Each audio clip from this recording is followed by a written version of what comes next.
Hi, guy number 2 here and welcome to Crusader Kings 3. Today I will try and get the A.E.I.O.U and me achievement from the new Tours and Tournaments DLC. In order to get the achievement you need to accomplish 4 things. You need to play as the Habsburgs, you need to rule the Archduchy of Austria, you need to plan 5 grand weddings, and to actually make the achievement a challenge, you cannot wage war. So we find the Habsburgs in the Holy Roman Empire in the country of A.E.I.O.U.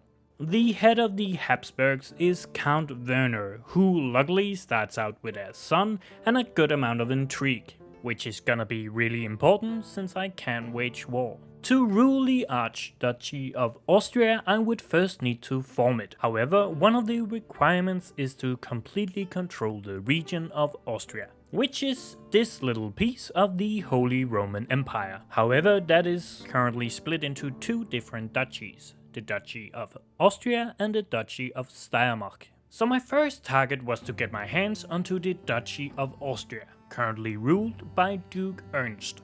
Since I can't wage war and have to plan 5 grand weddings, I decided that the best thing I could do was to arrange a marriage between my son and Ernst's daughter, meaning that their offspring would be true Habsburgs.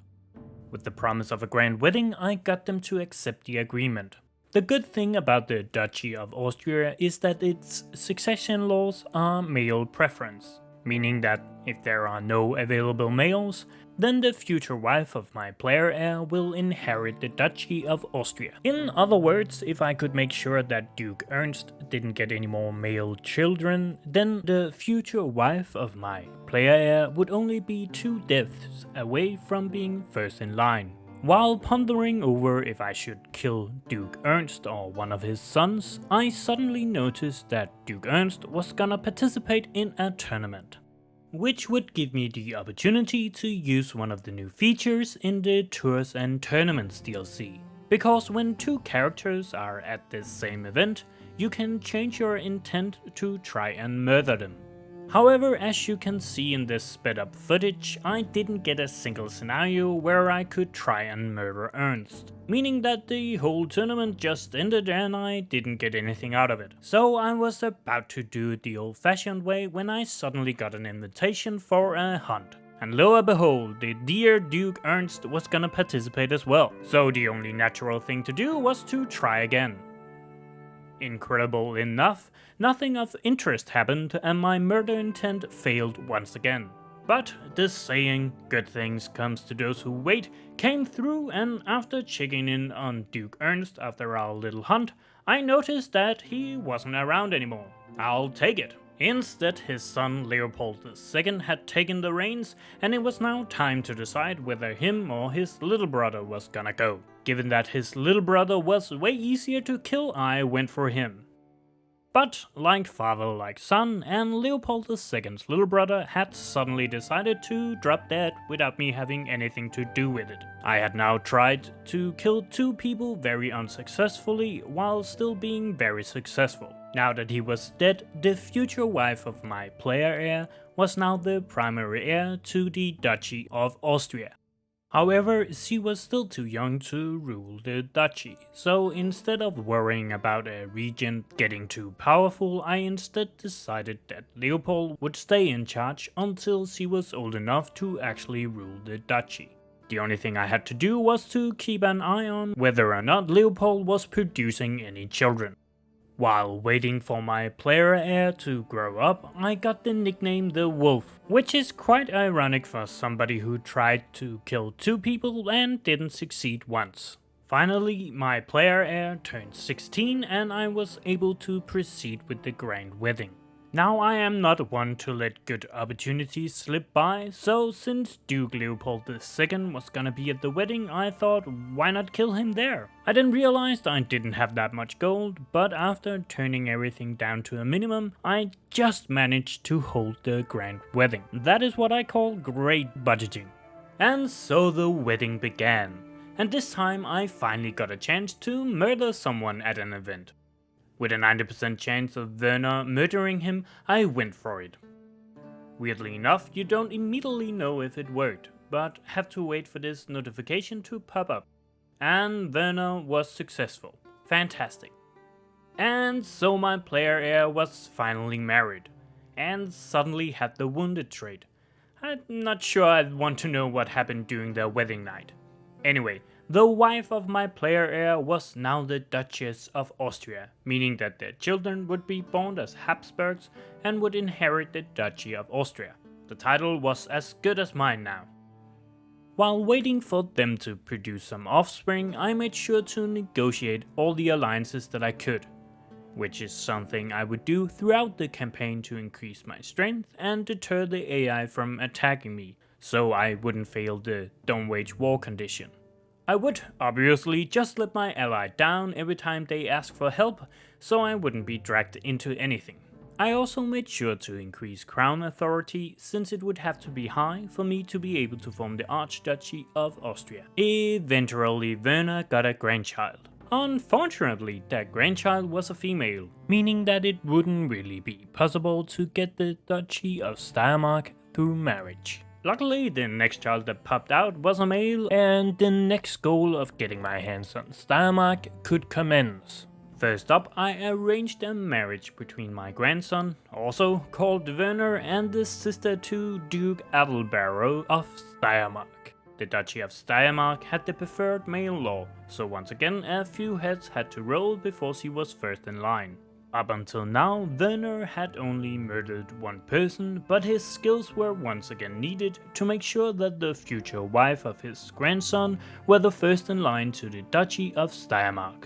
First up, I got rid of Duke Adalbaro's daughter, then Adalbaro's brother, and bish bash bosh, she was now the primary heir. Obviously, Adalbaro could still get more children, and he himself would also needed to be disposed of. However, something else caught my eye. My grandson Werner was not the primary heir to the Duchy of Austria, since the succession laws had changed to equal, meaning that Werner's granddaughter was first in line. That was not part of the plan, so unfortunately she had to go, which she did. I don't know if it was the stress from killing 3 children, one being his own granddaughter, but Werner suddenly keeled over and died. And so it was time to play as Count Otto. To be fair, he wasn't gonna play that big of a part. However, he got straight to murdering and got rid of Duke Adalbaro himself and one of his daughters. The last daughter was left in charge until my player heir and his wife was ready to rule. While waiting for my player heir to grow up, I made sure to make alliances, and even more important, every time somebody got a claim to my country of A.E.I.O.U, I would have to murder them, and if it was a pressed claim, whoever inherited the claim, just to make sure they wouldn't go to war over the country of A.E.I.O.U. Finally, my player heir Werner turned 16 and it was time for his grand wedding.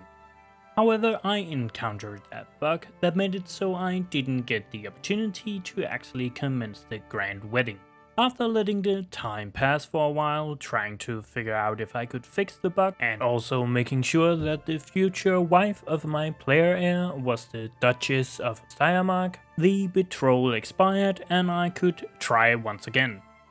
So I got to plan the grand wedding, once again being cheap as fuck, and lo and behold, the timing was perfect because I once again got the opportunity to kill off the last obstacle so that the future wife of my player heir would be the Duchess of Steiermark just as the wedding happened. So now any children to my player heir would have a claim for both the Duchy of Austria and the Duchy of Steiermark. However, my player heir was still unlanded and hadn't yet inherited the Duchy of Austria.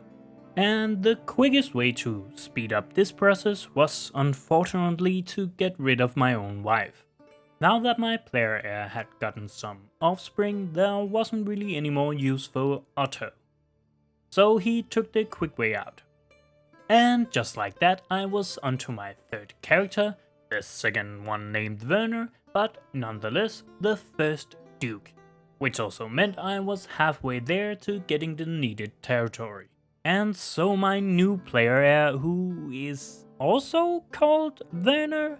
I'm sorry guys, I don't know what they have with this name, but it's getting quite confusing. Anyway, This Werner was gonna be the star of the show, given that he was gonna have both a claim for the Duchy of Austria and the Duchy of Steiermark, meaning that he would have all the needed territory. Therefore, the current player character, Werner II, wasn't really that important. So when he ended up with lover's pucks, and when his wife soon after that died, I wasn't too annoyed with it. Because as soon as my player turned 16, and I mean as soon as, I decided it was time for Werner II to kick the bucket. And just like that, I was onto my fourth player character, Werner III, who, if everything went as planned, was gonna form the Archduchy of Austria. Because through the magic of marriage and a hell of a lot of killing, Duke Werner now was both the Duke of Steiermark and Austria, meaning that he controlled all the needed territory to actually form the Archduchy of Austria. And so it was now time to focus my energy on the rest of the requirements. One of the requirements was that Werner's level of fame was at least illustrious. However, with the new option to go on grand tours, it wasn't that hard to actually accumulate enough prestige. Likewise, the requirement to have at least high crown authority wasn't that difficult either. It was mostly just a question of waiting until I could change the crown authority once again. However, the last requirement was gonna be quite the task. I needed a strong hook on the Kaiser of the Holy Roman Empire. So to even have a chance on getting a strong hook on the Kaiser of the Holy Roman Empire, I would first need to spend a lifestyle point on the perk Truth is Relative, which gives you the ability to start a scheme that will fabricate a hook. However, the chance of me actually fabricating a hook on the Kaiser was quite low, and of course the scheme was discovered. Instead of letting everything go to waste, I decided to abandon it and wait the 2 years penalty until I could do it once again. I anyway had some time to kill before I could change the crown authority. In the meantime, the Kaiser invited Werner to be his chancellor, which was great because that would increase the chances of actually fabricating a hook. After the 2 years, I tried again and was still discovered. I once again abandoned the scheme so that I wouldn't be caught and had to wait another 2 years. After another 2 years, I tried once again and was this time successful. However, I only managed to fabricate a weak hook, which I didn't think I could use, but was a little bit confused due to the fact that the text under the has happened thing said you use your weak hook on the Kaiser, while the requirements said you needed a strong hook. So I just wanted to see if I could actually get away with just using a weak hook, especially since enough time has passed and I was able to change the crown authority. But it was just wishful thinking, because even though I had met all the other requirements, I couldn't form the Archduchy of Austria with a weak hook. Very fittingly, Werner soon after gained the nickname the Insane, which was what I was becoming trying to fabricate this strong hook. But there were no time to waste, so I got back on track and started fabricating a new hook. But of course, this scheme was discovered once again, but this time I decided to push on, since Werner's intrigue skill were becoming quite high and I still had a good chance of gaining a hook. But I flew too close to the sun and the Kaiser discovered that it was me that was fabricating a hook, meaning that instead of waiting 2 years before I could try again, I had to wait 5 years. I therefore came to the conclusion that it would be much quicker to just kill off the Kaiser and then try with the next one. This ended up being more beneficial than I could have ever imagined, because as soon as the new Kaiser got his seat, he decided that I had to be his spy master. The fact that I was now the spy master of the Kaiser meant that my scheme power increased with 20 and my success chance with 8%. Furthermore, when scheming against the Kaiser himself, I would have a boost of 75. That, plus the fact that Werner had now finished the scheming lifestyle tree, meant that it only took one try to actually get a strong hook on the new Kaiser. That also meant that I had met all the requirements needed to be able to form the Archduchy of Austria. That also meant that the biggest hurdle time-wise, was over, and I now had to focus on planning the few remaining grand weddings while still making sure I didn't participate in any war. And when it comes to grand weddings, I had forgotten to set up Werner III's wedding as a grand wedding. That meant that I had up until now only planned 2 grand weddings. Unfortunately, my oldest child was only 4 years old, meaning that if I wanted to plan a grand wedding for my child, I would have to wait 12 years before I could even get to the planning. That would simply take too much time. That, plus the fact that Werner III's wife tried to name yet another child Werner, made me realize that there were a much quicker way to plan a few grand weddings. Unfortunately for the wife, it meant that she would leave this world quite early. Another wife was found and another grand wedding was planned, bringing the total number of grand weddings planned up to 3. Unfortunately for Werner III's new wife, his oldest son was still only 9, and that meant that it would end up being a quite short marriage. Luckily, there were no short supply in women who wanted to marry an archduke, and so the next and 4th in total grand wedding could be planned. And since Werner III was now an archduke, there were no reason to not splash some cash. The wedding went as planned until the bride decided to suddenly strip naked. I'm not sure those hips are anatomically possible. And so the 4th wedding was concluded, or at least I thought it was the 4th wedding, but suddenly the achievement popped. My only explanation is that the bugged grand wedding earlier in the playthrough had counted even though it was never held. And just like that, I got the achievement. I have no idea how many people need to actually have the achievement before it shows as 1%, but I'm still incredibly happy that I actually did it. So now that, whoa, those legs, Jesus, whoa, give me a sec. Okay, that is better.